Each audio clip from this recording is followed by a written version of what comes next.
want to join me, but the Kennedy Center, when I said I'll do this, I hadn't been there. That's the last time I'll take a job without looking at it. And but it's got a tremendous amount. Lindsey Graham and some people put in the budget either 200 or $250 million. Money was spent there. Tremendous amounts of money was spent there over the last 10 years. I don't know where they spent it. They certainly didn't spend it on wallpaper, carpet, or painting. And they had over $200 million was spent. So I don't know what's going on. Pam, are you here? You hear that?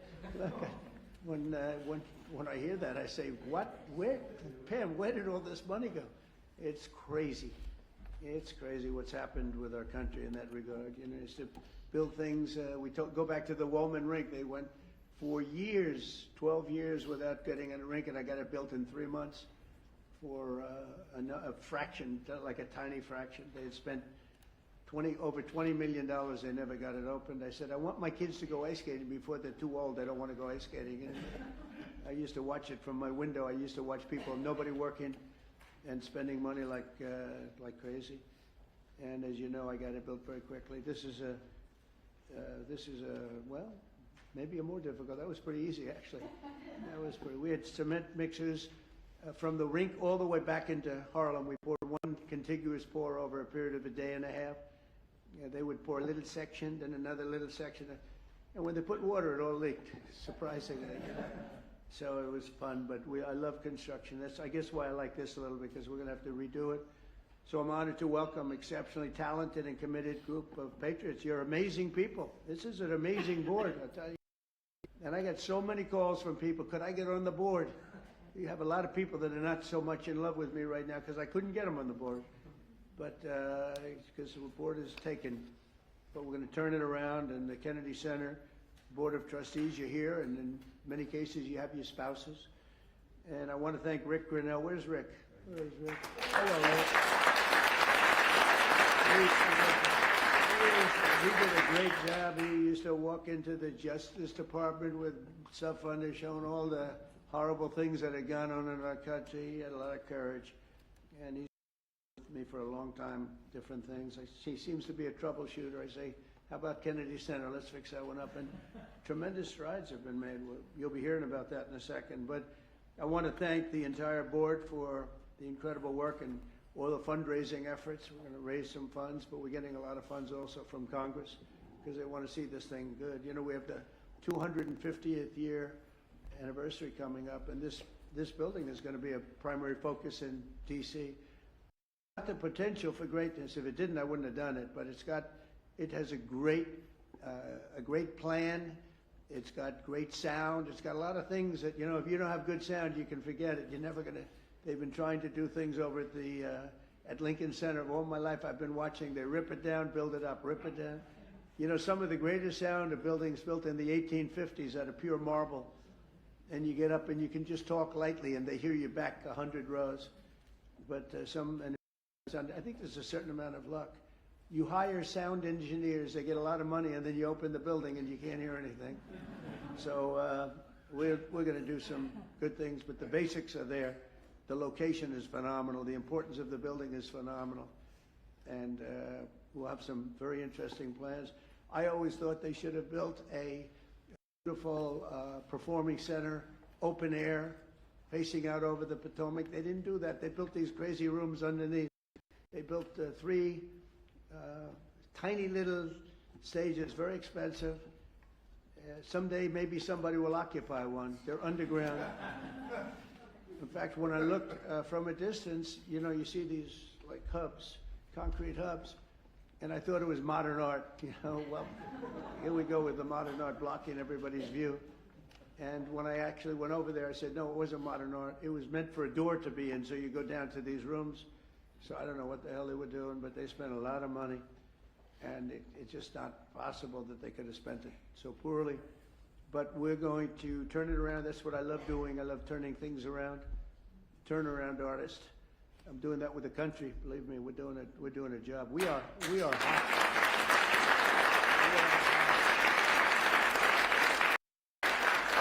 country is hot. We, in a short period, look, we've been there for 100 days plus a few days.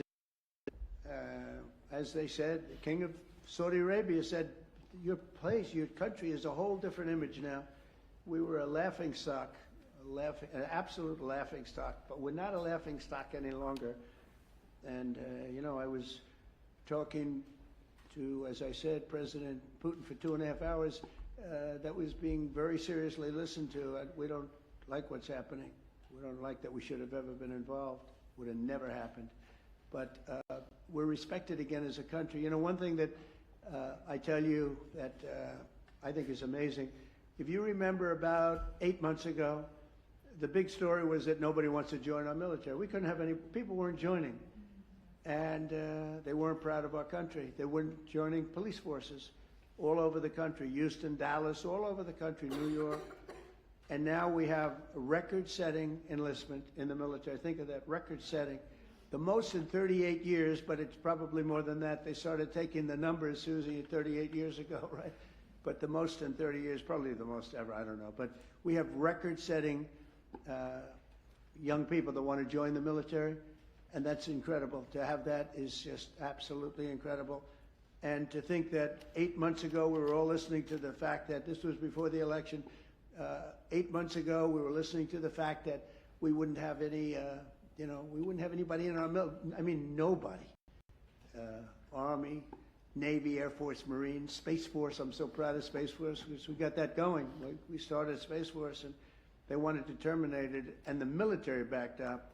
And they said, you're not going to do that. We were third in space, and now we're number one in space by a lot. They've done a great job. They had some great commanders in Space Force. But, ultimately it's going to be one of the most important things we've ever done because it's all heading to space. And I'm not talking about just experimental things that we do, because a lot of people don't understand that. We can understand that. But we're, in terms of defense and offense of our country, it's going to be very, very important. We're number one in space by a long shot. The Kennedy Center mission is to be the crown jewel of the arts and culture in our nation's capital, and under our new leadership, we're going to take this revered institution to heights that it's never seen before. I think we can take this to really because we have the right place. We have all the politicians, and then we have the people that want to get to know the politicians for lots of bad reasons. And, we have everybody here. They have to be here for something, sometime. I've got total confidence in the just great team that Rick and the group have put together. Sergio's done fantastically. We're especially pleased to be joined tonight by Secretary of State Marco Rubio, great guy.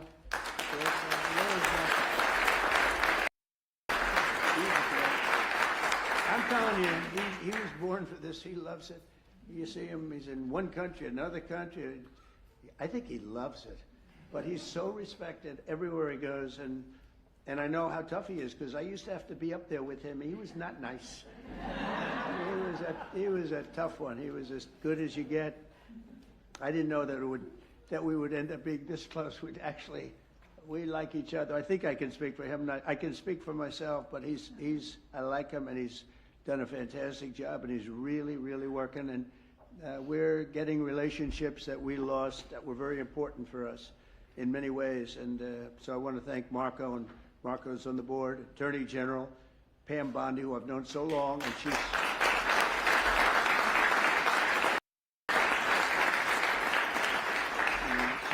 married to the best looking guy in the room, I must admit. But she has been amazing. She's so respected, and she's really delving into some tough territory.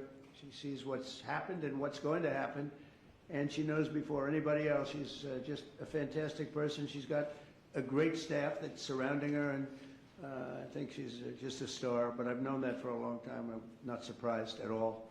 So thank you very much, Pam, for the job you do.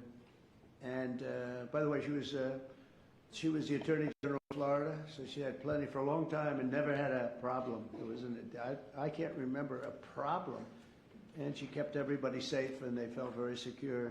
Now she's doing it on an even bigger. Who would have thought it would have been a much bigger level, right? But she gets it. Secretary Howard Lutnick is here with his wife Allison, and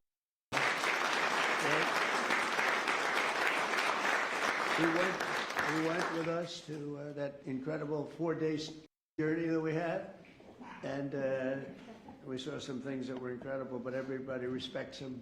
Did a great job in business. He built a firm twice. You know, his firm was at the top of the World Trade Center when the planes hit, and he was amazing story.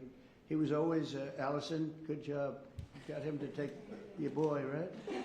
Years ago on that horrible date, when you think of it. So Howard would always, he was built Cantor Fitzgerald, and he built it in a very top firm. They had the top 3 floors of the World Trade Center, the building, the first building that was hit. And he was always there at 6 in the morning, 5:30 in the morning. You know, there are a lot of the stock guys that have to do that. Someday you'll explain to me why. Probably insider trading, Pam. I don't know. But whatever the hell reason, he was there always at 5:30 or 6 o'clock. And first time ever, almost ever, his wife was after him for years to take their son to school. He was a young boy, very young, like early grades, and he would say, no, I can't. This was years after like 2 or 3 years of being harassed by Allison. It was very tough. Great wife, beautiful wife, but she's very, very tough. And finally, he did it.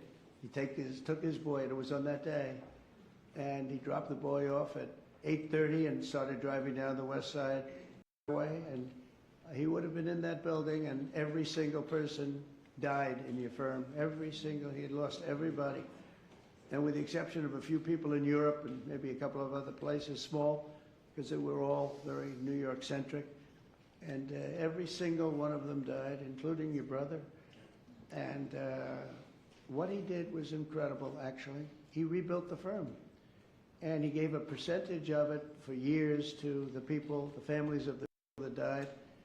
And the new firm became more successful than the old firm, using the same name, Cantor Fitzgerald, and he rebuilt it step by step by step. And I mean, that's why I said I have to get this guy if I have a chance, if I ever do.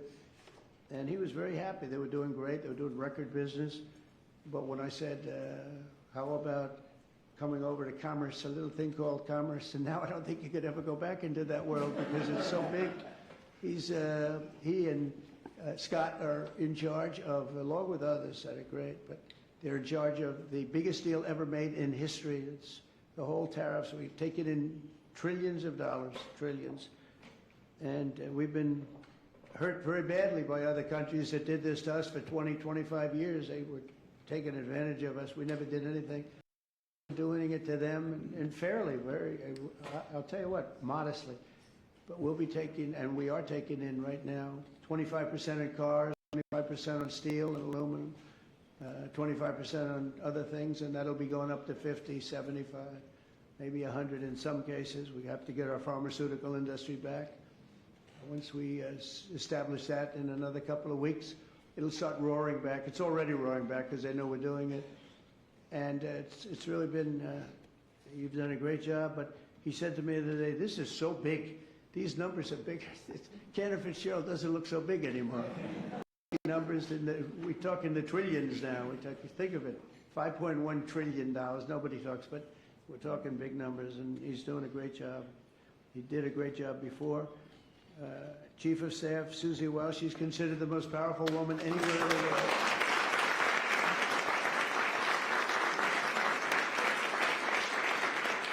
She's the most powerful woman in the world. And a lot of people are saying that, but she had a couple of articles, and I said, you know, it's actually, she can wipe out a country with just a mere phone call. That's the end of the country.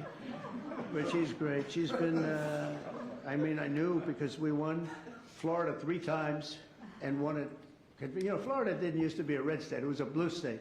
When I first ran, that was a blue state. And now it's a seriously red state.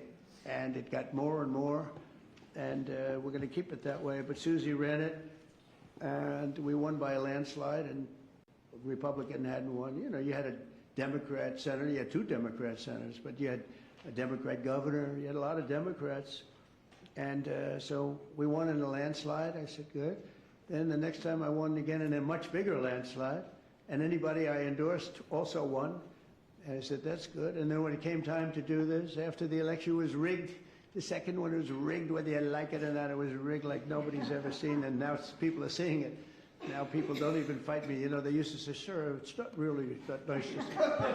I'm honest, it was rigged, and unfortunately that's what happened. You look at some of the things that happened, all of these things would have never happened. But when it came time to thinking about doing it again, I didn't think I'd have to do that. I said, you know, I think I can take that woman, my friend now, but at the time I didn't know. Her father was Pat Summerall, who was a great football player, was probably a greater announcer for 28 years for the NFL. But that tells me, you know, because I'm a big believer in the genes, person's genes. And Susie was, I said, you know, let's use Susie. She did a great job in Florida for me twice. We beat every Democrat by numbers that they never saw before. I said, let's use, and she took over and she did great. Chris was fantastic, but she had a group of people that she brought with her. And there was no looking back. We started off leading by a lot and got bigger and bigger and bigger. We had a couple of challenges that didn't work out too well. Worked out well for us, but Susie was fantastic. And now she's the chief of staff of the president, and she really makes it work. And she's the first woman, this is shocking to me, because, you know, I thought we were beyond that. First woman chief of staff in the history of the country, right?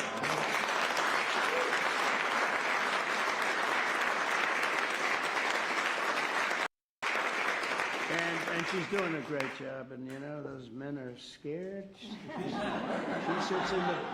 She sits in the back of the room, she watches them like this. She doesn't want publicity, she doesn't want to be on camera, she doesn't want stories, but they're up there yapping, yapping, yapping, and if they start yapping the wrong way, it's not pleasant for them. She's great.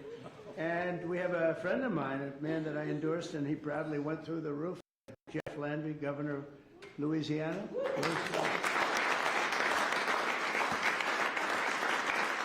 Did my endorsement mean much? When I endorsed you, he became a rocket ship, right? We avoided, what I say? We won in the first round. Yeah, it was good. We didn't want to run, we didn't want to go a second round. He went up and won everything, and he's a great governor, great attorney general, great governor. So it's great to have you. And so many people here that we're not going to do that, but we may play around in a little while because we're going to have some fun tonight, and we'll talk about this, but we'll talk about other things. But we might talk about some of the questions you may have. We're looking to get the one great, big, beautiful bill. It will be the greatest tax cuts in history. If we get it, that means the Democrats will have stopped us, and that means people will get a 68% tax increase, the largest in history. And if we do get it, we're going to have the largest tax decrease in history.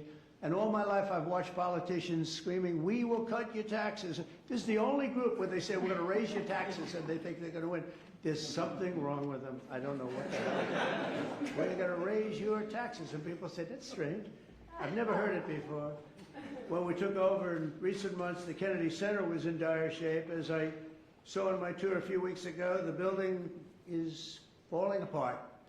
I don't want to scare people. It's in fine shape, but it's falling apart. That means, you know, we have to see, you know, we have Les Mis. We're opening up with Les Mis and some other things.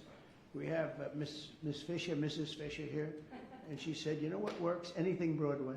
So we're signing Phantom of the Opera. We're signing a lot of great Broadway, and we'll have them run for a while. I think we're going to do very well.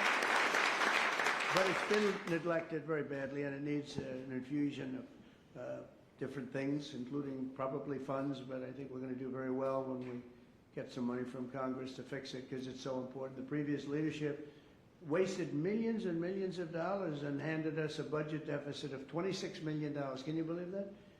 In addition, the programming was out of control with rampant political propaganda, DEI, and inappropriate shows. We had some very inappropriate shows, to put it very nicely.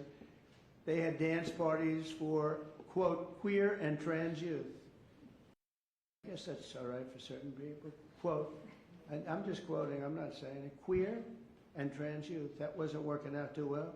They had a Marxist anti-police performance, and they had lesbian-only Shakespeare, which is different. Who thinks of these ideas? It's different. Oh, we're bringing our country back so fast. The military is so much better. Everything, it's just gone. They had people $500,000 a year to teach DEI. Just 12 weeks, our new board has balanced the budget. Think of that in 2026 budget. That's a pretty good job you've done. So that's amazing. So the 2026, I told you it was 25 million under, balanced now for the fiscal year. Eliminated DEI initiatives in all cases, brought back family programming that will attract large audiences once again, and launched a plan to renovate the building and reclaim the grandeur as a landmark, a Washington landmark, which it always was. The Kennedy Center will also play an important role in our national celebration to commemorate the 250th anniversary of America's founding. So we have three really big. We have that. We have the 250th anniversary of America's founding. That's a big deal. And we have the Olympics, and we have the World Cup. And, you know, maybe I got lucky because I got the Olympics and I got the World Cup. I did nothing to help the 250th anniversary. If I take credit for that one, then you'll say, I think he's exaggerating. But two of the three, I absolutely, I got the Olympics, I got the World Cup. And I said to myself when I got them, it was my first term I got them, President Obama would not take the calls from the Olympic Committee, refused to take the calls. I think because he traveled to Oslo or wherever he went, and very far away in order to get the Olympics, the previous Olympics. And I said, well, that's great. That means we got it, because what president would travel to come in fourth place, which is what we came in, fourth place. And so he was so angry he wouldn't take the call. So I got a call from, at the time, the mayor of Los Angeles. Los Angeles is not looking too good with the water. We just sent so much water down their way, they didn't want to take it because it was bad for the environment. I said, no, water's good for the environment. They would have had it, when I told them to get it, they wouldn't have had the fires, or it would have been very small. But we took so much, and we were looking at the Olympics, we were looking at other things, and Obama went there, and all that travel, all that everything. And think, who would go there unless you know the answer? You have to know. You can't be embarrassed as president. No president's ever done that. And I give him credit, he went, but he should have known the answer. Let's go deal making. And he didn't. And they put him at fourth, and he was so angry that it hurt his whole thing. He didn't want to talk to anybody. So I got a call from the mayor, and he said, sir, you're the president-elect. I was president-elect at the time. The president will not speak to the Olympic Committee. And I understand that, but a little bit his fault, I guess. Very embarrassed by that. And I said, I'll speak to him. And I spoke to this gentleman who was obviously Scandinavian, seriously Scandinavian, and very nice. I couldn't get him off the phone because he was so starved for love. He just kept, I must have had him for 2 hours. I couldn't. I said, sir, I have to go. President-elect. Yes. All I said to him, yes, yes, yes, we will take good care. They wanted to know that if they choose us for the Olympics, will we treat them nicely? And I said, we're going to treat you like so well, like you've never been treated. And then he wanted to talk about anything because nobody would talk to him. Now he talks to him. And we got the Olympics, and then we got through Johnny, who's the boss. He's a friend of mine, and we got the World Cup. I got them both, and I said, I won't be president. I won't be. I got the Olympics and the World Cup, and I won't be president. And they're going to forget that I got them. Nobody's going to mention it. Because, you know, a little bit, that's the way life is. And then they rigged the election. And then I said, you know what I'll do? I'll run again and I'll shove it up their ass.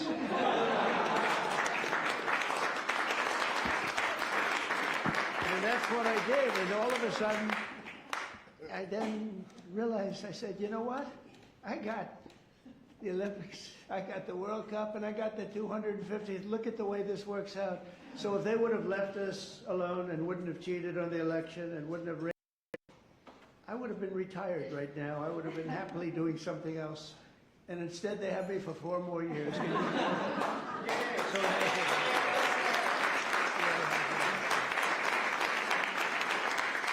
So So instead of putting forward programming that tears our country down and tears our country apart, the Kennedy Center should be the nation's premier venue for lifting up the best of our country and lifting up the American arts, theater, music, and culture. And together, it's really an honor to be like. I mean, I have so many friends on the board. It's a hot board, just like we have a hot country. You know, we have a hot country. Our country was stone cold 8 months ago. It all began on November 5th. Does everybody know that that was election day? And from that moment on, and then January 20th came, and what we've done, we have almost no inflation. Our energy prices are way down. Our gasoline costs are way down.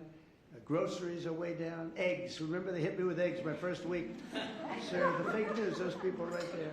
They're saying, sir, eggs have gone through the roof.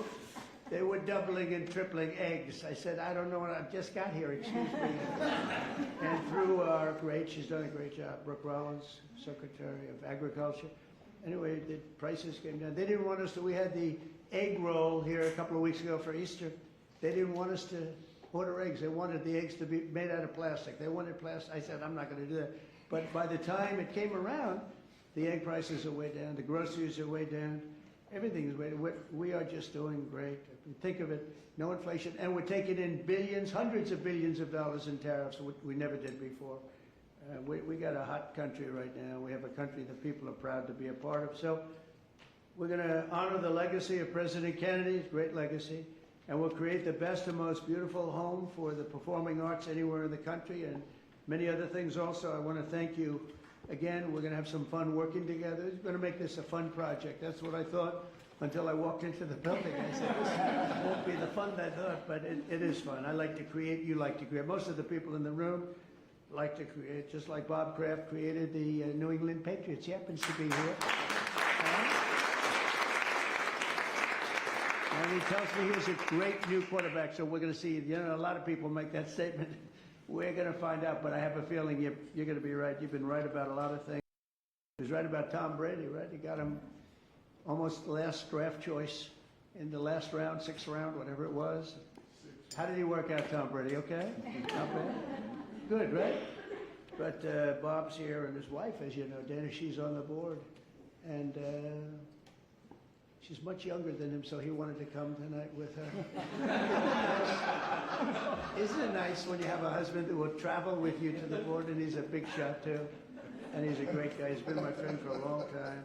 So I'd like to ask, if I might, Secretary Rubio, and followed by, we're going to ask Sergio to say a couple of words, and then Rick Grinnell, and we'll have a little fun tonight. And you know what they can do? If they can, relatively quietly, they can start serving the meal. So by the time we're all finished, we get the hell out of here, we go home, and we have our board, all four, and we can start doing that quietly. And so Marco, please come up and say a few words. Thank you, everybody.